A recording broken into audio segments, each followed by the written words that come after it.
and welcome to WWA Wrestling with Adversity. Last night was AEW WrestleDream. Wow, another fantastic pay-per-view.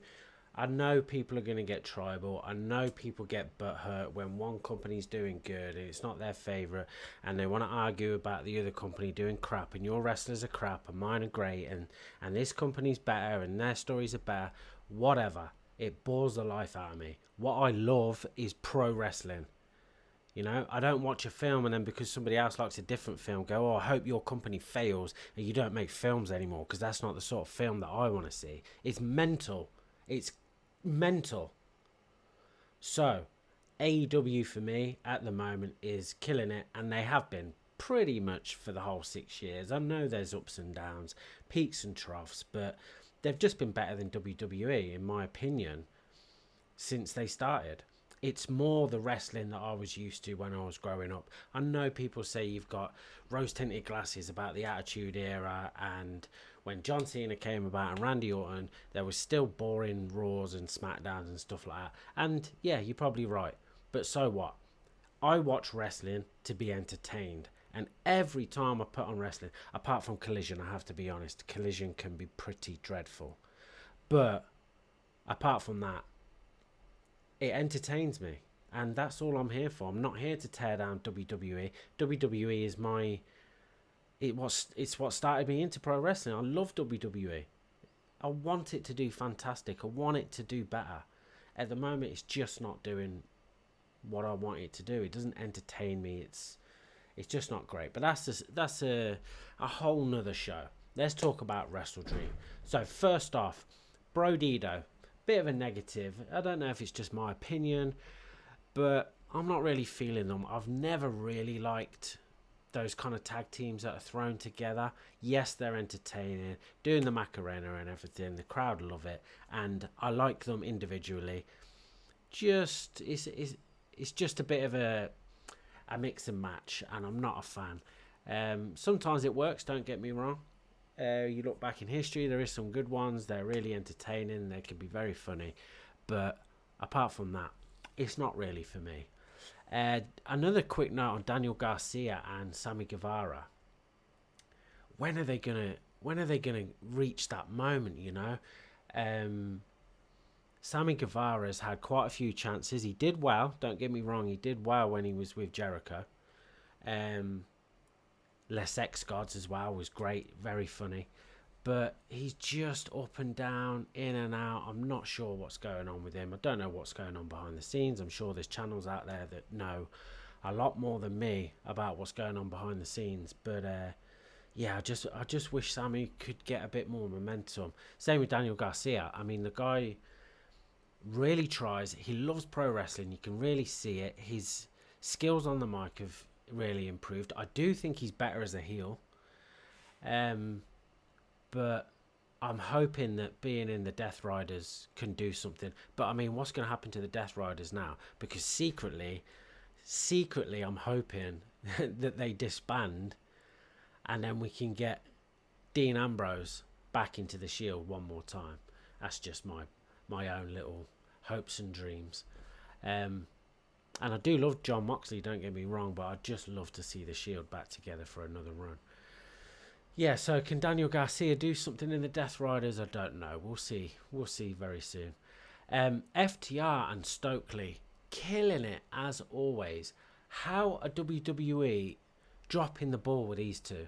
How are you letting FTR go? How are you letting Stokely go? Stokely is so funny. He just gets it. He's so calm. It's like, you know, like Heyman. Heyman's got such a great personality. He knows who he is. He knows what the crowd's expecting. He's just the master. But Stokely as well is shooting up in my estimation. Why did WWE let him go? He's funny. He gets it. In the ring, the stuff he did with Edge was brilliant. Getting speared. He's just so funny. And then his stuff getting out of the ring last night and having the banter with the kids and all that kind of stuff, just like the old days. You know, It used to be you really made the crowd angry, you know, like MJF, really wind them up. But to get the kids involved and stuff like that, I just think was a great touch. And FTR joined in with it as well. And I just love watching them, and I really hope they do well. Right, on to Toni Storm. So, timeless. We knew she was going to lose last night. You can't just take the title off Statlander that quick. But me and my son, we talked about what's next for Toni Storm. And she looked like that as well. She was collapsed in the corner. What do I do now? And we said to each other, maybe a run in the tag team division, because we can't just have her having the world title all the time. So it came about. It definitely looked like that at the end there when she was talking to Mira. It looked like this could be, they've both lost a title. They're both at the bottom. They're both distraught. So they come together, and now they're going to go into the tag team division. I really hope so, because keeping Toni Storm front and center, timeless, is paramount. She's too good. She's amazing.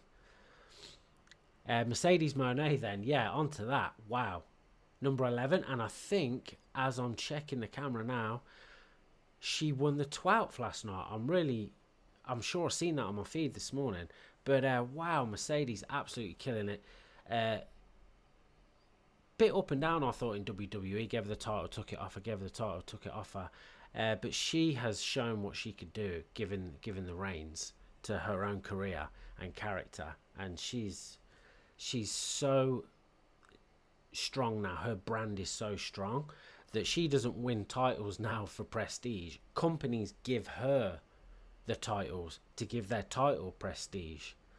And I mean, how long until she gets the AEW? Because we all know it's coming, but when? You can't take the belt off Chris Statlander that quick. So you could, and like she could win it back, but I just don't see it. So I think Mercedes might have to wait a little bit longer before she gets that title, but it's coming, trust me. Samoa Joe heel turn. As soon as he got frustrated with Hangman on the Dynamite, I said to my son, right, okay, so this could be just a way of getting in a nothing match just to tide Hangman over to something more important crops up. But yeah, it was a full heel turn, and you just know when they reach for the hand and they put their arm in the air, you know the clothesline's coming, you know something's coming, and then the team jump in on him. And I think that's a good move, actually, because the Opps, they've been floundering a little bit. Yes, they've been trying to get involved with the Death Riders and stuff like that. And we know Samoa Joe, how good he is, but they were floundering a little bit with the loss of Hook and stuff like that. So it's great to see them going in a new direction, because with Hobbs there as well, they look mean now. It just gives them an extra edge, I think, being heel. So I'm looking forward to seeing what they're doing. Kenny come back and he looks good. I'm just so glad that he's healthy and well, and I'm sure there's a big storyline coming for him soon, but any company would love to have Kenny Omega in there. So on to Darby versus Moxley. Oh, what a match. We knew it beforehand.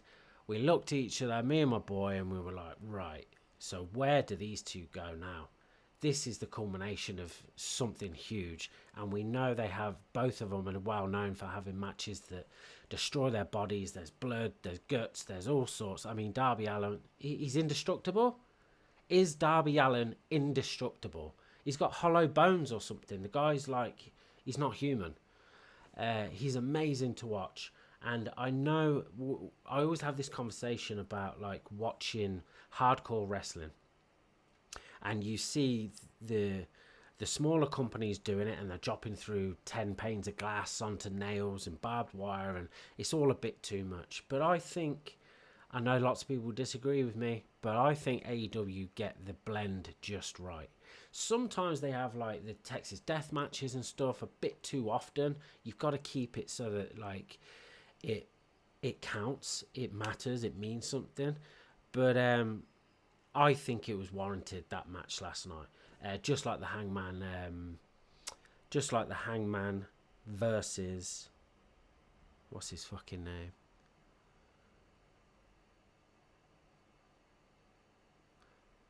Yeah, so I think it's warranted. Yeah, so I think it's warranted. So the match, wow. Straight away, I heard that they weren't allowed to show too much blood where they were, but that didn't matter. It didn't take away from the match. It was brutal from the offset, and Moxley going to town on him. We knew the Death Riders were going to be out there eventually. It's the same all the time with these big guys and their brutes, their nasty brutes that they bring out with them. It's not fair on the face, is it? It's not fair, but we know it's going to happen. But it was brilliant. But you had to go that one step further. And what was that step? The fish tank. Gonna drown Darby Allin. You think that Moxley actually thought, I'm going to have to kill this guy. He just won't stay down. So many brilliant spots in the match. And the brutal drowning him in the fish tank. I know people don't like it. I know people get sore about it. But I love it and I was entertained by it. I know it's not real. Just like when I watch a movie, I know it's not real.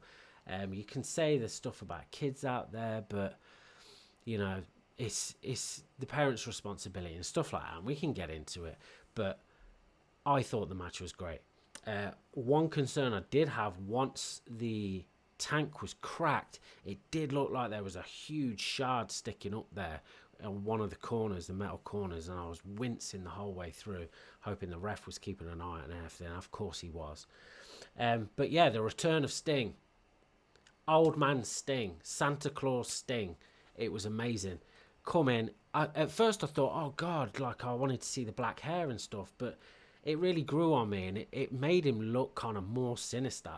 Like, you can't kill the Stinger. Not even age can kill the Stinger. You can turn my hair white, but I'm still here. Baseball bat. Gives it to Darby. Darby goes to town. Sting, as always, which I love, just makes it an even playing field. Never gives Darby the advantage. Just makes it an even playing field. Gets out of the ring. Lets Darby go to town. And what a great match, and what a great finish. The only gripe I would have with the finish is I thought Moxley said I quit a bit too quick. I would have liked to really see that the Scorpion Deathlock in there a little bit longer. But apart from that, yeah, what a match. And then Darby draping the AEW flag over himself at the end. It was just a great finish to another great night. Absolutely loved it. Great entertainment, and AEW going above and beyond as always. Absolutely loved it. And the Young Bucks, as always, entertaining the life out of me. I don't know what the hate is out there for, and I know people will throw their comments in and get really sore about them. I don't know. They entertain me. I think they're hilarious. I think their Titantrons are hilarious. I think the little captions they have above their names when they come out is brilliant. They put time and effort. What they remind me of is, if I was a wrestler, I wouldn't just turn up for work and then go home. I'm always working. I want to be working on my character, working on my craft, my art, knowing what the fans are thinking, you know, and that's where they come from for me. They know what the fans are thinking. They know what would be funny. The self-deprecating humour, I just love it. I think they're brilliant, and long live the Bucks. So yeah, let's wrap it up. We've got another show tomorrow. I release every day at 7 p.m. This is primarily a mental health with wrestling channel, because I just think mental health now needs to be talked about, needs to be addressed, and I'm doing my hardest to help as many people as possible. And in my school community, that's what I'm doing. So check the link. Come into the school group, give this a like, subscribe, all that stuff. And I'll see you tomorrow, 7 p.m. Have a good one.